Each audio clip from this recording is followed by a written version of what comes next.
Good day everyone. Today, we'll walk through how to use a CI/CD tool to manage AWS services. First, we need to understand the purpose of Terraform state and Terraform lock. Terraform state is used to track the current state of your Terraform managed infrastructure. Terraform lock is used to prevent multiple users from modifying the state file at the same time, which helps avoid data loss or corruption. After understanding their purpose, the next step is to migrate them from local storage to AWS. To achieve this, we need to add a backend block in the main.tf file under the root directory of our Terraform project. The S3 bucket and DynamoDB table specified here should be the ones we created earlier in this video. After saving the file, run Terraform init. Terraform will reinitialize the backend according to the new configuration, and you should see a message indicating that the backend has been successfully initialized. Next, we need to validate the configuration. Let's briefly review the terraform.yaml file located in the GitHub Workflows directory.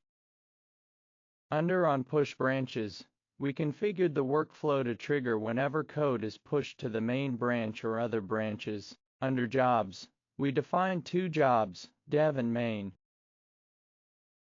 Let's expand the Dev job first. This job runs on any branch except Main.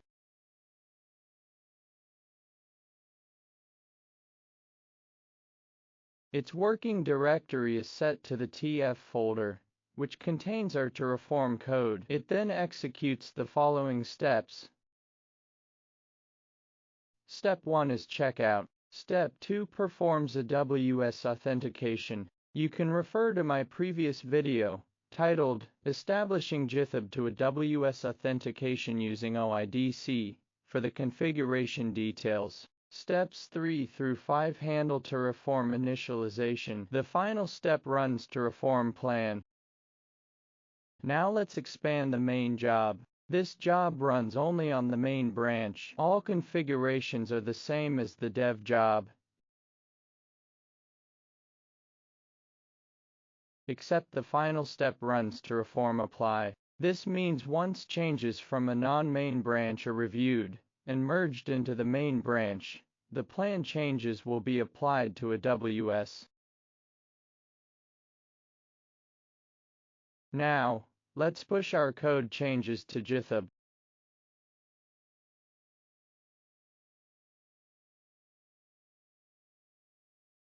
In the GitHub repository, navigate to the Actions tab. You'll see the workflow that was just triggered by our push. Notice that only the dev job runs at this stage. Click into it, and you can observe each step executing as defined in the YAML file.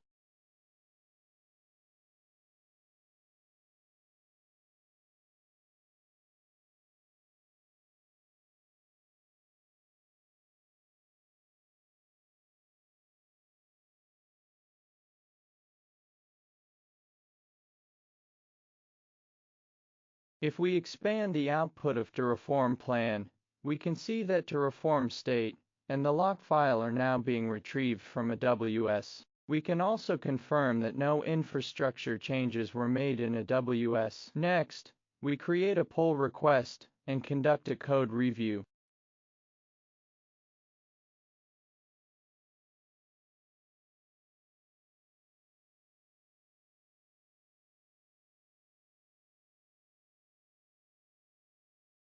Once approved, we merge the changes into the main branch. Returning to the Actions tab, we can see a new workflow has been triggered. Since it was triggered by changes to the main branch, the workflow now runs Terraform apply. After confirming that Terraform apply completed successfully, we can now manage AWS services through GitHub and GitHub Actions as our CI/CD tool.